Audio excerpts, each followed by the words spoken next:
This is part 2 of our install of Vista. We're installing it on the satellite, Toshiba satellite. The processor is the AMD V120 processor running at 2.2 gigs, 4 gigs of RAM, 32-bit operating system. This has been an incredible chore. It just takes me back to the first days when I had my gateway trying to install and thinking that half my life was wasted on waiting for these install discs to finish. So put on Oregon Trail 5th edition. Got to get her to work on Vista, and I have been very unsuccessful. So when you install and run it, everything seems to be going perfectly fine. Install goes well. And then you start up with the disk, and it has an issue. Look at this. This is the last time you had to use a CD-ROM on a laptop.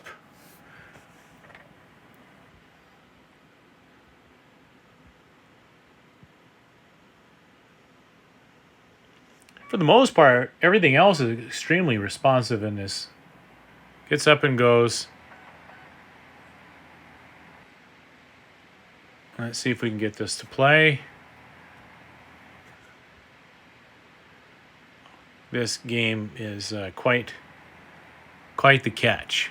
All right, so everything is up and running, and then you put it in play. Look at the graphics on this thing.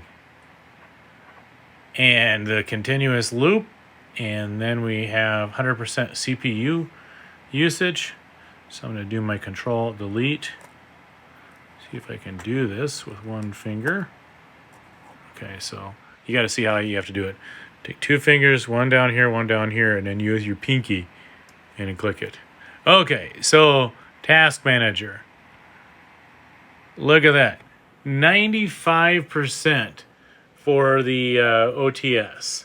So, yeah, 100% CPU usage.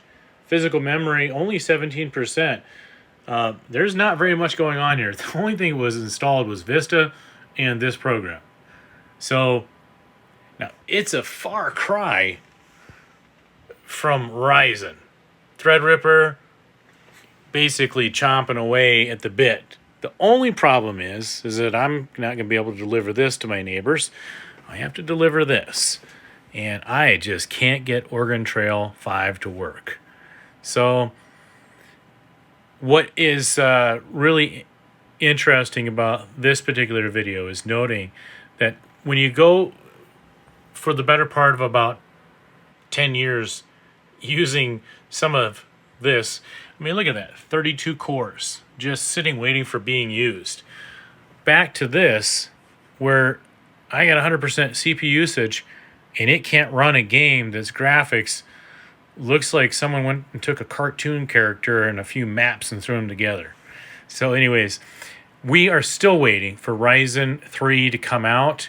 Otherwise, we're going to have to put together a Ryzen, the Zen 3. But if we're going to have to wait for the Zen 2 build that I've got coming in before Zen 3 arrives. So 3900X is going to go into a ROG Strix. It's the X570E gaming.